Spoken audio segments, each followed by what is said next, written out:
Now I know that out there's a lot of people making beats. There's a flood of people making beats on the internet and everywhere else. One thing you want to learn is how to make your kicks hit hard, okay? Now, the way you do this is you have to layer your kicks, and what I mean by that is you have to use more than one kick. You have to use more than one bass drum. You have to double them up. That way you get that hit that you want, alright? So, now what I have here is this drum beat.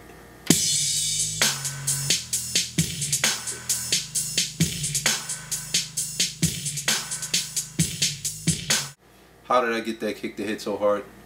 I took two kicks. I took this kick and I took this kick.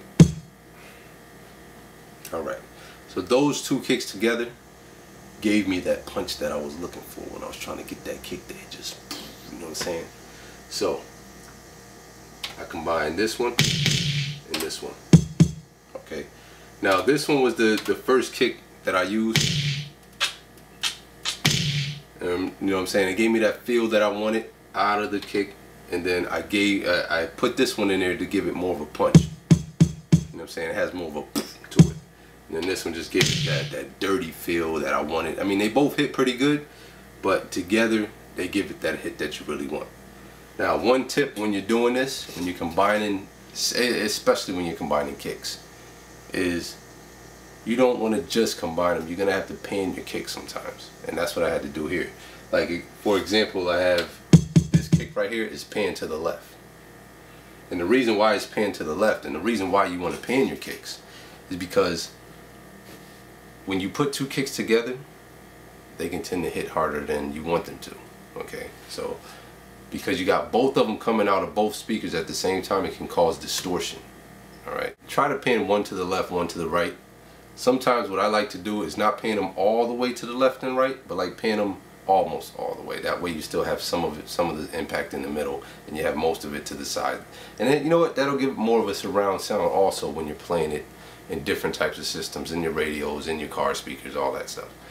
So that's what I did here. And in this one, I actually left the more dirtier drum. This one is actually in the middle.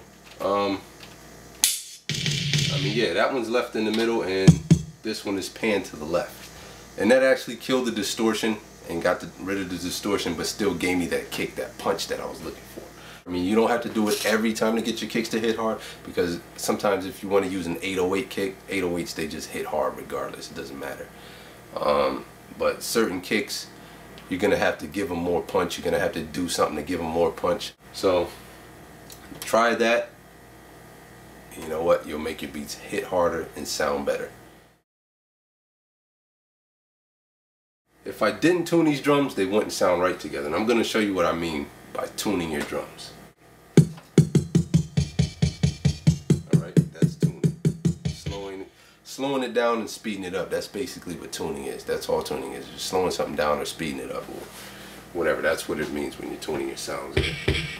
Alright. So both of these had to be tuned to a certain way. You just basically play that by ear. I mean, there's nothing, you don't have to go to college or nothing like that to learn how to tune drums. It's just basically having an ear for where you want the two to be so that they sound right together. So you got, alright, so together when they hit,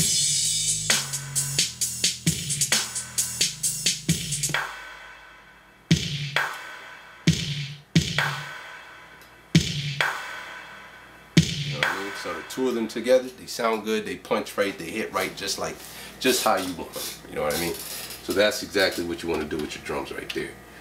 When you're trying to make your drums hit harder and just give it that punch, that's what you want right there. Now that we got your kicks hitting hard, let's move on to your snares. Now, for this in particular beat, I use quite a few sounds. I used that snare right there. I used that clap, and I also used another clap. When it was all said and done, the snares came out like.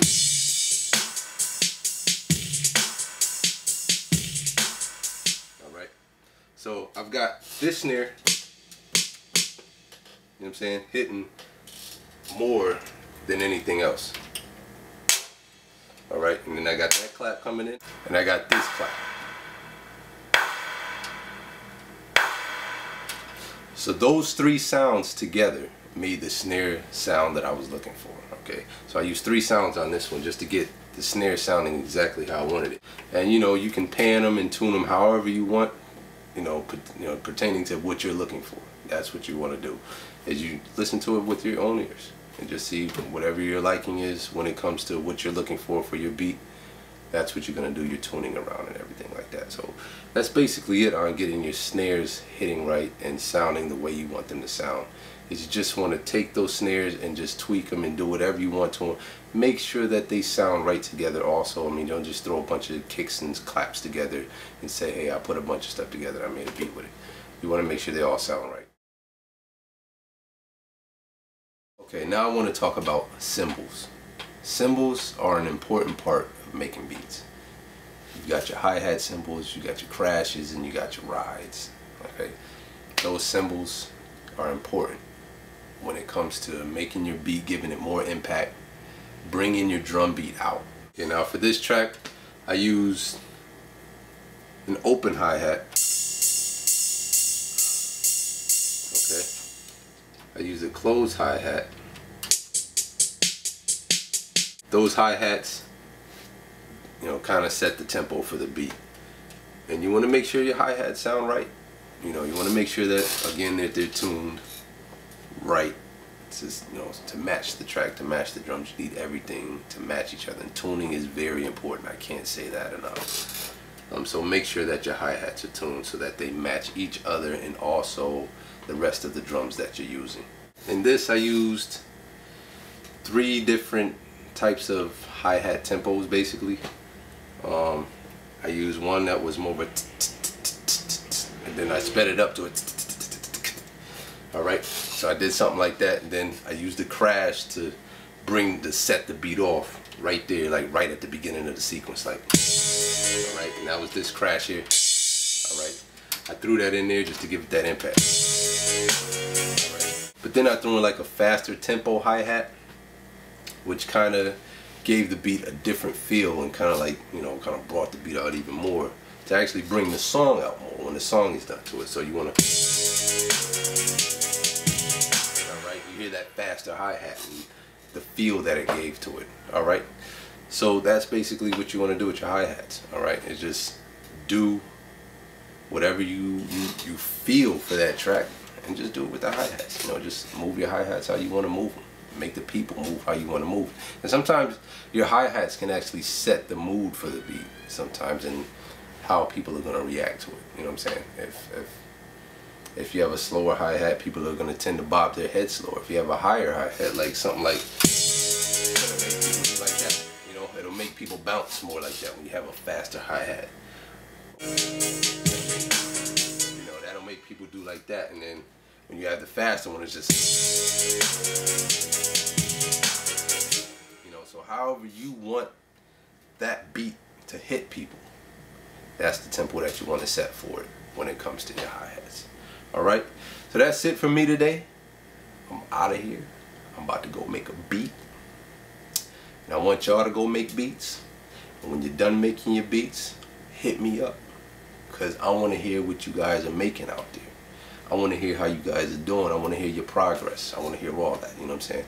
So, I mean, start putting some videos out yourself for your own music coming out. You know what I mean? I mean, that's good stuff right there, man. You know what I'm saying? That's the exposure to the world. I mean, YouTube is not just, in your neighborhood.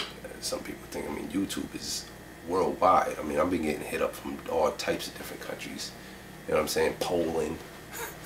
the Netherlands, all types of places that I never thought people would see my videos in, but since I started putting these up, I've been getting recognition all over the place. So put your videos up too, because stuff like that can happen. I mean, you get worldwide recognition. People all over the world can watch your stuff, can hear your music, you know what I mean, all over the place. So it's good stuff right there, man. Go practice those things. Good luck. Hit me up. I want to hear your work. I want to hear your progress. I want to see how you're doing out there. All right. Peace.